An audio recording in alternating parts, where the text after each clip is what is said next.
magandang araw ho sa inyo. Tayo ay narito ho sa aming bukid. So nakakatuwa lang ho.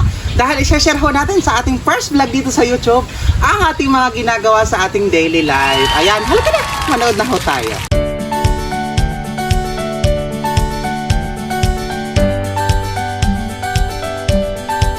At pagising po sa umaga ay tayo ay nagpiprepare ng kahoy para may maigatong ho. Nagtatabas ng ating harapan at nang hindi naman ho kitang ahasin. At Diyos ko po na may napakagubat na rin ho din sa amin. Kaya kailangan talagang tabas-tabasan ho mis kakaunti. At nang nakatanaw-tanaw ninyo kung may nagapang baga sa damo o wala ha. At nagwawalis ho tayo ng harapan at na maganda-ganda naman ho tingnan ng ating harapan sa umaga. At nang mawala rin ho ang mga kalat-kalat na dulot ho ng magdamag. Diyos ko po, lakas ng hangin kagabi.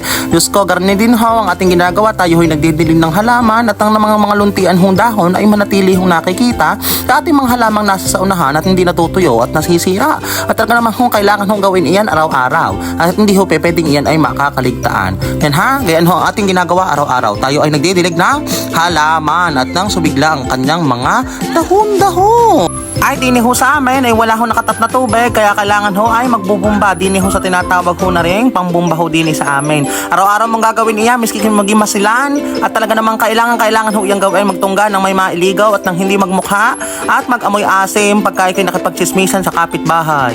Mahal ho ang gasol kaya tayo ay nagdidikit na rin ho dini sa kahoy at nang tayo ay makapagluto at nang makalamon at talaga namang kailangan mong hipanan ari hanggang sa maubos ang hininga mo. Gayon ang sistema dini ng pagluluto.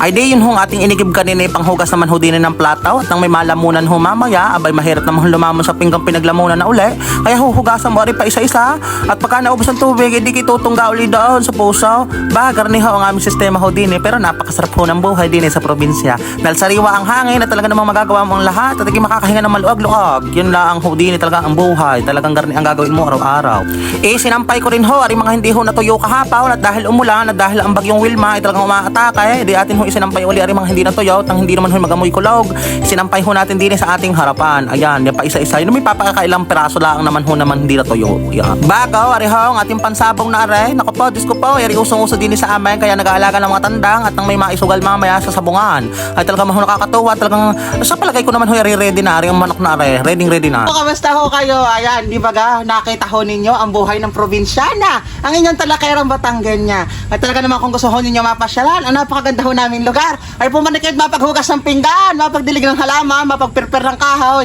ay tigit sa lahat ay kayo mapagwalis ng harapan ayan ang inyong talakerang Batangganya salamat sa panonood at don't forget to like and subscribe i-click nyo na rin ho ang notification bell para lagi kayong updated sa ating mga latest video thank you so much mga pokares kayo.